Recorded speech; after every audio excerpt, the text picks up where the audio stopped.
Hello everyone, आप सभी का स्वागत है आपके अपने YouTube channel unique home tutor में।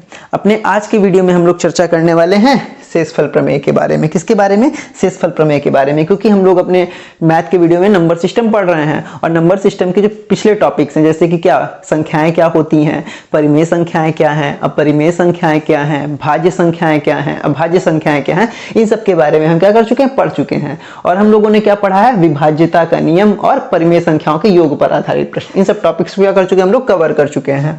तो हम लोग जब विभाज्यता के नियम को पढ़ चुके हैं तो वहां पे कहीं ना कहीं क्या टर्म आया था? शेषफल का भी टर्म आया था, क्योंकि जो संख्या यदि पूर्ण रूप से कट जाती है किसी संख्या से, विभाज्यता के नियम में हमने क्या जाना था कि कौन सी संख्या किस संख्या से पूर्ण रूप से कटेगी या नहीं कटेगी। एग्जाम्पल के लिए मैं आपको दे देता हूं, यहाँ पे मैंने दे लिया 63, 27, ये मैंने दिया। अब इसे मैंने डिवाइड करने के लिए दे दिया 9 से। तो क्या ये संख्या 9 से पूर्णतः विभाजित है या नहीं है? तो आप लोग क्या कहेंगे? हम लोगों ने कुछ नियम जाना था। हमने क्या 9 के नियम में देखा था कि जो संख्याएं दी हुई हैं, इन संख्याओं का योग क्या होना चाहिए? 9 के गुणज में आना चाहिए।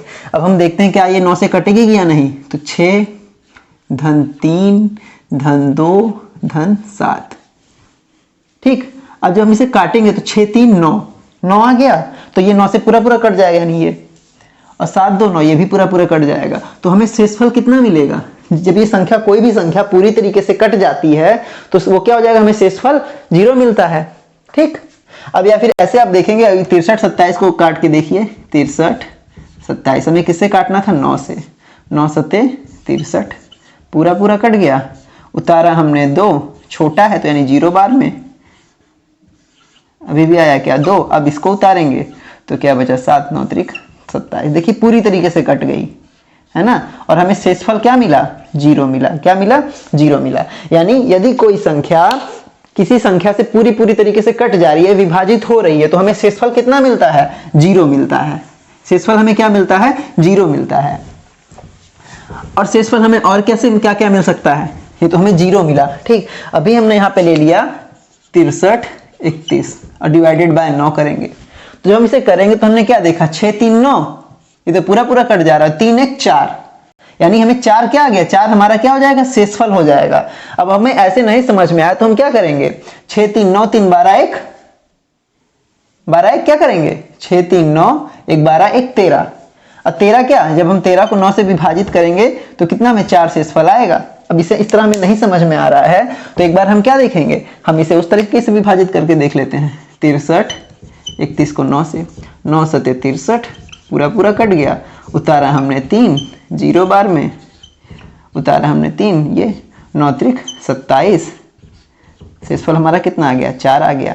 चाहे हम ऐसे सॉल्व कर लें चाहे ऐसे सॉल्व कर लें, हमें क्या शेषफल मिल गया ना बहुत जल्दी। तो यानी विभाज्यता का नियम कहीं ना कहीं बहुत इंपॉर्टेंट रोल रखता है क्या? शेषफल निकालने में भी। मैंने आप पहले ही बताया था कि जो हमारा विभाज्यता का नियम है, ये शेषफल निकालने में बहुत ही इंपॉर्टेंट रोल अपना अदा करेगा। और विभाज्यता के नियम से एक तो हम ये ज्ञात करते हैं कि कौन सी संख्या किससे पूर्णतः विभाजित होगी, और दूसरा हमें किसमें सहायता करता है कि कौन शेषफल हमारा कितना आएगा। तो जब हम 9 से विभाजित करें तो हमने डायरेक्ट यहाँ पे क्या निकाल लिया? 9 से जब हम 31 में भाग देंगे तो क्या 3 1 4 आ रहा है, तो यानी 4 हमारा क्या हो जाएगा? शेषफल, ठीक। यहाँ पे यदि हम दूसरी संख्या ले लेते हैं, यहाँ पे मैं दूसरी संख्या ले रहा हूं,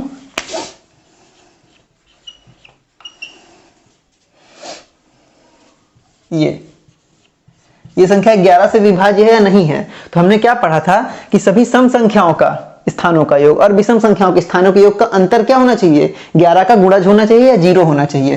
तो यानी सम संख्या क्या? 6 + 5 कितना आ गया? 11। 5 + 6 यानी हो गया 11। अब जब इनको हम घटाएंगे तो हमें क्या आएगा? 0 आ गया। यानी कि ये संख्या क्या है? 11 से विभाज्य है, तो शेषफल हमारा क्या हो जाएगा? 0 हो जाएगा। यदि यहाँ पे 6 की जगह हम क्या कर देते? 7 कर देते, ठीक। तो यहाँ पे 6 5 11 और 7 5 12। और जब इनका अंतर करेंगे तो 12 में से 11 जाएगा, 1 बचेगा, तो हमारा शेषफल कितना आ जाएगा? 1 आएगा। काट के देख लेते हैं। 65 57 को 11 से, 11 पना 55, बचा कितना? 10। उतारेंगे हम 5, ठीक। 11 99, ठीक। अब इसमें कितना बचेगा? 6 और 7, 11 छक्का 66। शेषफल हमारा कितना आ गया? 1 आ गया। चाहे ऐसे कर ले चाहे ऐसे कर ले, मतलब कि हमें अगर विभाज्यता के नियम हमको सही से पता है तो हम शेषफल बड़ी आसानी से क्या कर सकते हैं? ज्ञात कर सकते हैं, ठीक। चलो ये तो हुआ कि हमारा विभाज्यता के नियम से जो भी कुछ संबंधित था हमने यहाँ पे जान लिया। अब यहाँ पे कुछ टर्म्स हैं, शेषफल प्रमेय में हमें एक फॉर्मूला मिलता है। पहला जो रूल है वहां पे रूल ही आप लिख लीजिए पहला कि हमारा रूल इसमें क्या है विभाज्यता के नियम या शेषफल प्रमेय में। तो सबसे पहला रूल आप लिख लीजिए, भाज्य बराबर, रूल लिखते जाइए, भाज्य बराबर भाजक गुणे भागफल धन शेषफल। क्या? धन शेषफल। ये हमारा क्या है? एक रूल है। अब इन टर्म्स को हम समझ लेते हैं। भाज्य को इंग्लिश में हम लोग बोलते हैं क्या? Dividend, divisor. क्या बोलते हैं? डिवाइजर। भाजक को हम बोलते हैं डिवाइडेंड। भागफल को हम बोलते हैं क्वोशिएंट। और शेषफल को हम लोग क्या बोलते हैं? रिमाइंडर। ठीक, तो ये हमारा क्या हो जाता है? फॉर्मूला हो जाता है, भाज्य बराबर भागफल धन शेषफल। ठीक, तो इसमें अब जो टर्म्स प्रयोग किए गए हैं, जैसे पहला टर्म क्या हो गया? भाज्य। तो भाज्य क्या होता है? भाज्य का मतलब होता है जिस संख्या में हमें भाग देना है, यानी जिस संख्या को हमें काटना है। जैसे हमने लिखा था 97, तो 97 को हमें किससे काटना था? 4 से काटना था। तो वहां पे 97 क्या हो जाएगा? 97 हमारा भाज्य है। 97 हमारा क्या हो जाएगा? जैसे मैंने एग्जांपल दे दिया, ये 97 डिवाइडेड बाय 4, या इसको हम लिख सकते हैं ऐसे 97 डिवाइडेड बाय 4, दोनों सेम चीज है। ठीक, ये हमारा क्वेश्चन है। तो यहाँ पे 97 हमारा क्या हो जाएगा? भाज्य हो जाएगा। अब जिस संख्या से हम काट रहे हैं वो हमारा क्या हो जाएगा? भाजक हो जाएगा। ठीक, अब जब हम 97 को 4 से हम डिवाइड करेंगे तो हमें कितना मिल जाएगा? 4 2 जा 8 और 4 4 जा 16, हमें मिला क्या? 1। और यहाँ पे क्या? भागफल। जब हमने इसको इससे काटा तो हमें क्या मिला? भागफल मिला, यानी क्वेश्चन जो हमारा 24 है ये हमारा भागफल है। जैसे हम कुछ भी काम करते हैं तो हमें कर्मफल मिलता है, और जब हमने भाग दिया किसी संख्या को तो काटने पर जो भी हमें मिल रहा है वो हमें क्या मिलेगा? भागफल। अब काटने के बाद जो चीज बच गया वो क्या कहलाया? शेषफल। जैसे बचा क्या? 1 बचा था, ये हमारा शेषफल हो गया। कहने का मतलब जिस संख्या को काटते हैं वो भाज्य होता है, जिस संख्या के द्वारा काटा जाता है वो भाजक होता है, उसको काटने पर जो भी हमें मिलता है वो भागफल, और जो शेष बच जाता है वह शेषफल कहलाता है। अब आपको यहाँ पे ये टर्म क्या हो गया होगा? समझ में आ गया होगा। चलो ठीक है, इसे मिटा देता हूं। अब यहाँ पे आप देखेंगे कि ये जब हम करेंगे, ठीक, तो हमें ये पॉइंट अपने आप मिल जाएगा। जब 24 का 4 में आप इंटू करेंगे तो कितना आ जाएगा? 96 और प्लस 1, तो हमें क्या मिल जाएगा? 97। यानी इस फॉर्मूले की सहायता से हम इन तीनों में से कोई सा भी पॉइंट दिया हो चारों में से, और हमें एक पॉइंट पता करने के लिए पूछ लिया जाए, तो हम क्या कर सकते हैं? निकाल सकते हैं। कब निकाल सकते हैं? जब हमें 3 पॉइंट पता हो और एक पॉइंट हमें निकालने के लिए दिया गया हो। ठीक है, तो अब आइए इनके लिए कुछ और इंपॉर्टेंट पॉइंट्स थे जो उनको हम जान लेते हैं। तो पॉइंट आउट करके आप पॉइंट नंबर 1 करके लिखिएगा। एक रूल, मतलब इसमें पॉइंट डाल लीजिएगा। पॉइंट नंबर 1, पहला पॉइंट क्या है कि शेषफल सदैव हमारे किससे छोटा होता है? शेषफल सदैव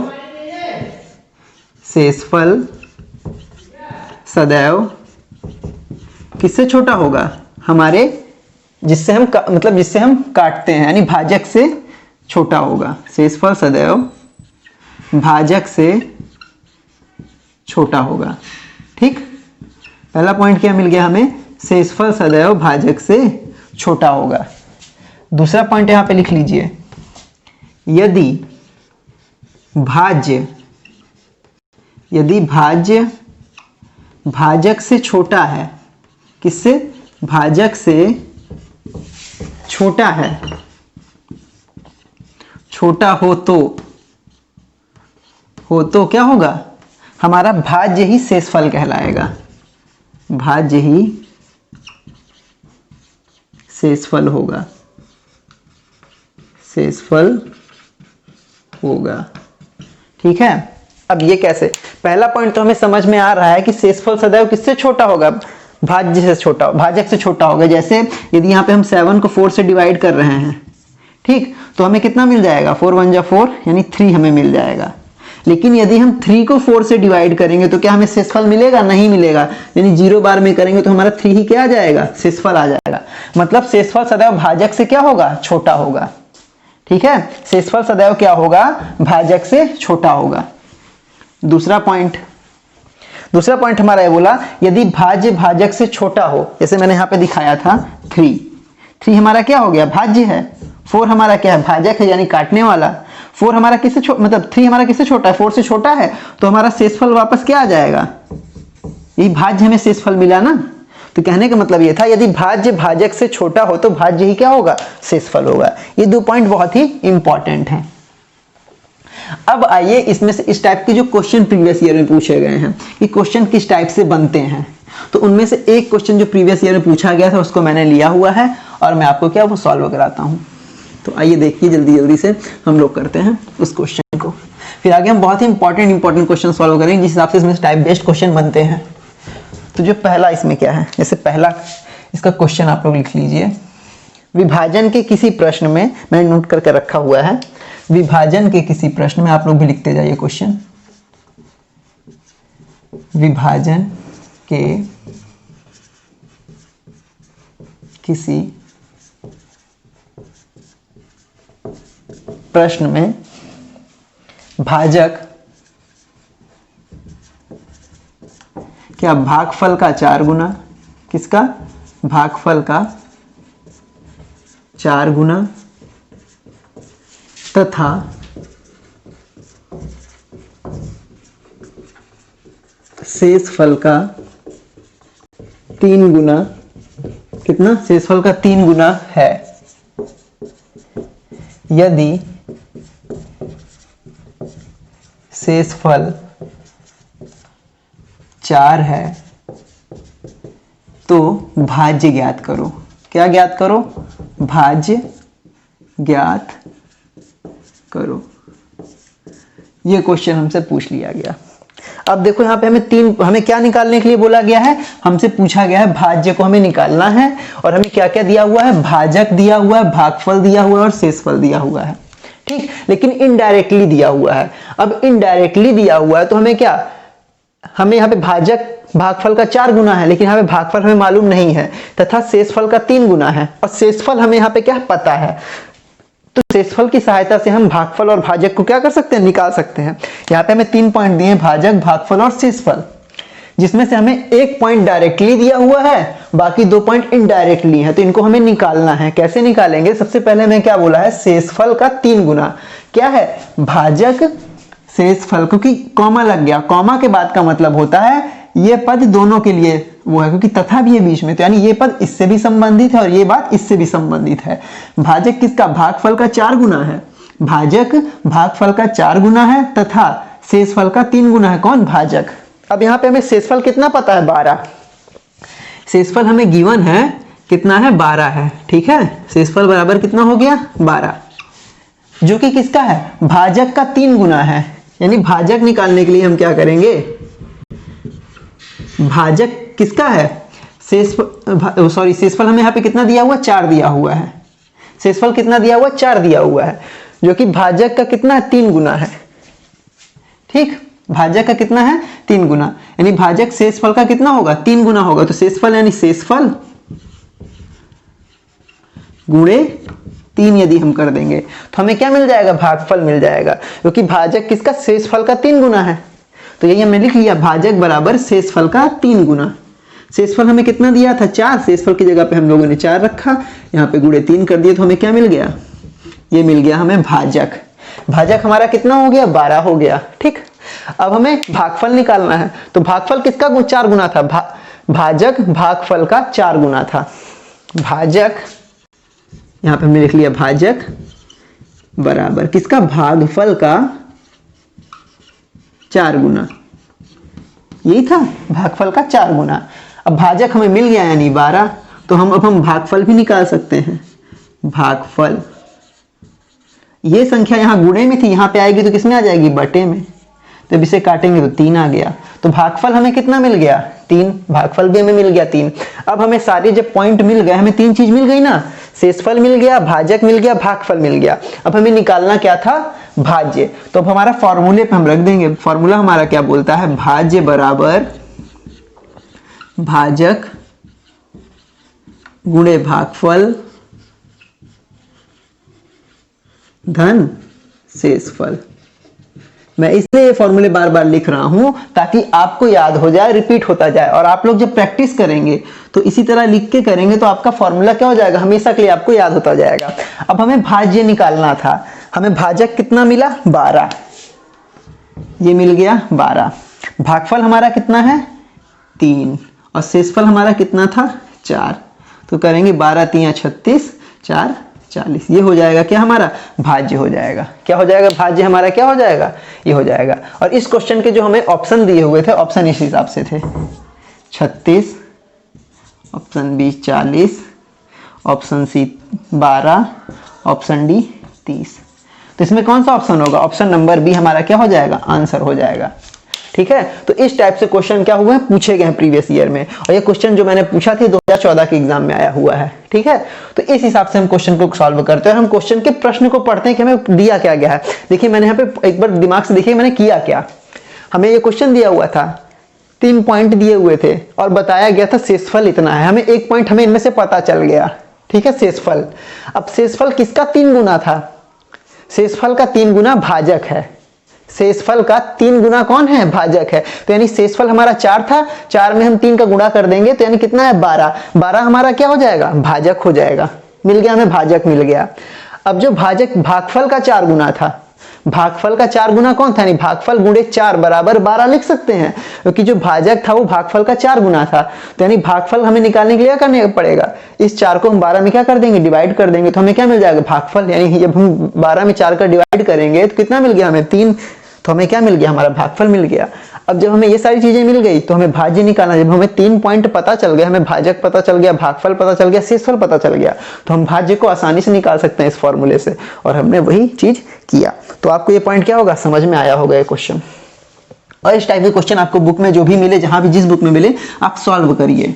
ठीक है, और उसके बाद अगर ना आए तो जरूर पूछिएगा। और इसी हिसाब से मतलब क्वेश्चन की लैंग्वेज को पढ़िए कि क्वेश्चन पूछ क्या रहा है, और लैंग्वेज को पढ़ करके ही हम समझ पाएंगे। क्योंकि एनसीएफ 2005 में हमारे गणित में जो गणित के लिए बताया गया है, क्या बताया गया है कि बच्चे को जो है कि गणित की भाषा क्या है, उसकी जो भाषा क्या पूछ रही है, इसको मतलब समझाने पर जोर दिया गया है कि हमें बच्चे के अंदर ये भी समझ विकसित करनी है कि क्वेश्चन हमारा क्या पूछ रहा है। ठीक है, तो ये था हमारा क्वेश्चन। अब देखिए कुछ और भी चीजें मैं आपको दिखा देता हूं जो कि क्या हमारे इंपॉर्टेंट रहेंगे। हमने क्या क्या समझा, भाज्य समझ लिया, भाजक समझ लिया, भागफल समझ लिया, शेषफल समझ लिया, और इससे रिलेटेड जो क्वेश्चन आते हैं इसको हमने समझ लिया। और हमने क्या जाना कि शेषफल सदैव किससे छोटा होता है, हमारे भाजक से छोटा होता है। दूसरा हमने क्या जाना, यदि भाज्य हमारा भाजक से छोटा है तो भाज्य ही हमारा क्या होगा, शेषफल होगा। ठीक, अब आते हैं क्या और जो क्वेश्चन बनते हैं। जैसे एक क्वेश्चन इसमें पूछा गया है कि यदि कोई संख्या, यदि किसी संख्या को 36 से भाग देने पर शेषफल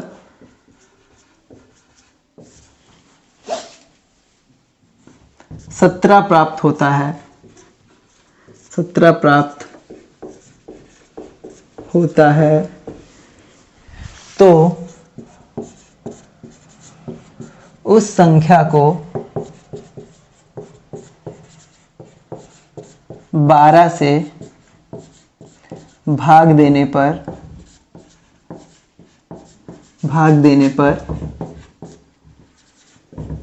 शेषफल होगा। अब यहां पे मैं ऑप्शन दे रहा हूं आपको, 5, 12, 7 और ऑप्शन नंबर डी 9। ठीक है, ये ऑप्शन दे दिए गए।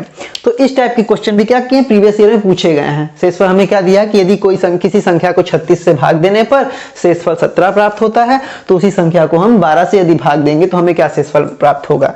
तो यहाँ पे आपको क्या करना, देखिए जब हमें नया शेषफल ज्ञात करना होता है तो नया शेषफल इसका फॉर्मूला होता है नया शेषफल बराबर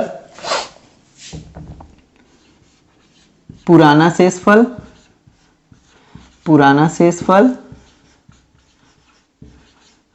बटे दूसरी संख्या।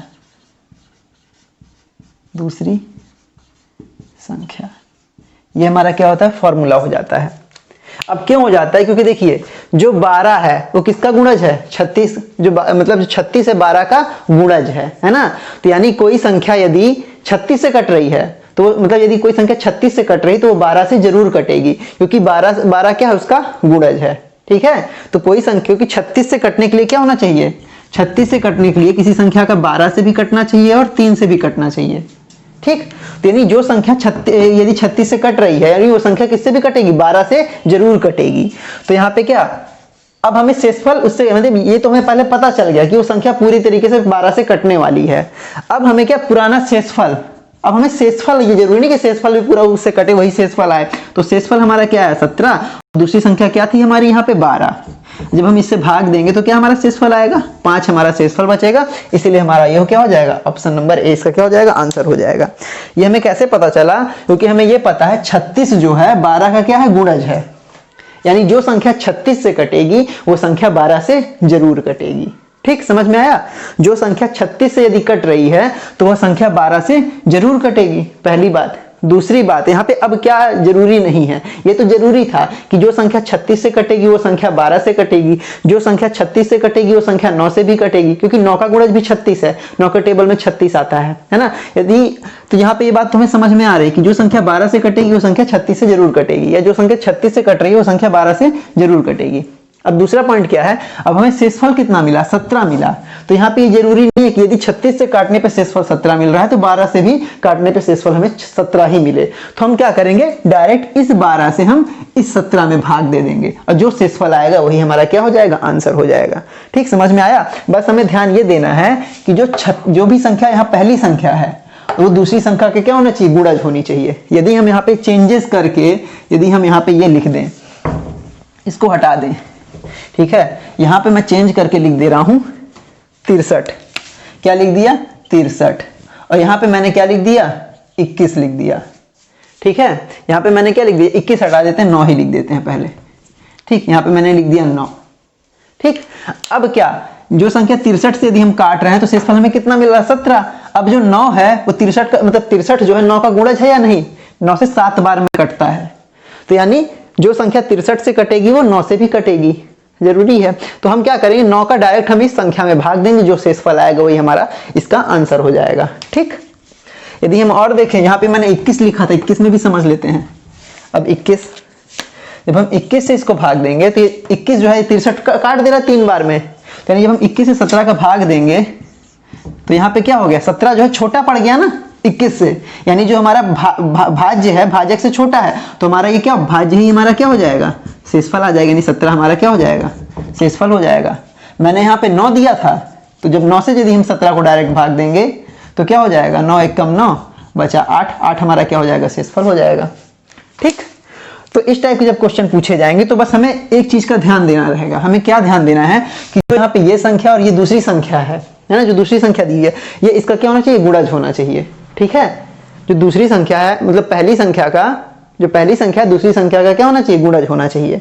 ठीक, और फिर इसको हम क्या करेंगे, शेषफल से भाग दे देंगे। ये इस टाइप के क्वेश्चन पूछे गए हैं। तो ये तो थे क्या कुछ इंपॉर्टेंट टाइप के क्वेश्चन। ये था हमारा क्या आज का पार्ट 1। अब जब हम सेकंड पार्ट इसका पढ़ेंगे उसमें हमारे बहुत ही इंपॉर्टेंट क्वेश्चन आने वाले हैं। अब उसमें हम किस टाइप के क्वेश्चन पूछेंगे, तो आपको एक झलक दिखा देता हूं कि अगले वाले पार्ट में हम लोग किस टाइप के क्वेश्चंस पढ़ने वाले हैं। तो अगले वाले पार्ट में हम लोग पढ़ने वाले हैं इस टाइप के क्वेश्चन। माना हमें दे दिया गया 80 की पावर 265/81, तो इसका हमें क्या ज्ञात करना है, शेषफल बताओ, शेषफल बताओ। तो इसे हम कैसे पढ़ेंगे, इस टाइप के क्वेश्चन हम कैसे करेंगे। तो ये आइए से एक बार मैं सॉल्व करके दिखा देता हूं। तो इसको हम क्या लिख सकते हैं, 80 को हम लोग लिख सकते हैं 81 माइनस 1 अपॉन 81, ये हम लिख सकते हैं।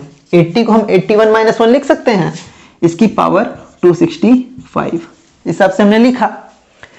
अब ये देखिए 81 में यदि 81 से हम माइनस ये करेंगे तो यहाँ पे तो पूरा पूरा कट जाएगा, है ना। तो हमें क्या मिलेगा, -1 की पावर 265 अपॉन 81। अब हमने पढ़ा था कि अगर -1 है और उसकी पावर यदि सम संख्या है ना, यदि इसकी पावर क्या है, सम है, तो क्या हो जाएगा, ये +1 होगा। यदि -1 की पावर विषम संख्या है, विषम है, तो वो क्या हो जाएगा, -1 ही रहेगा। अब यहाँ पे हमने क्या देखा, क्या है, विषम है, ठीक। तो यानी ये क्या हो जाएगा, -1 अपॉन 81 हम लिख सकते हैं, हाँ भाई लिख सकते हैं।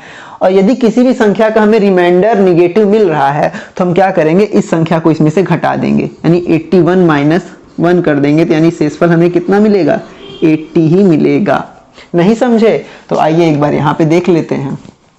मान लिया कि हमारा यहाँ पे क्या है, 24 है, ठीक, और हम 6 से जो है काट रहे हैं, तो 6 5 जा क्या होता है, 30 होता है, 6 5 जा 30। ऐसे तो होगा नहीं, लेकिन हम एक बार करने के लिए मैं करके आपको दिखा रहा हूँ कि होता निगेटिव हमें कब मिलेगा। तो जब हम 30 को 24 में से घटाएंगे तो कितना आएगा, -6 आएगा।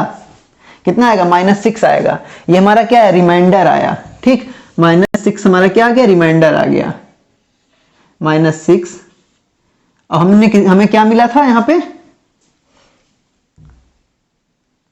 सॉरी ये मिला था, ठीक, ये मिला था।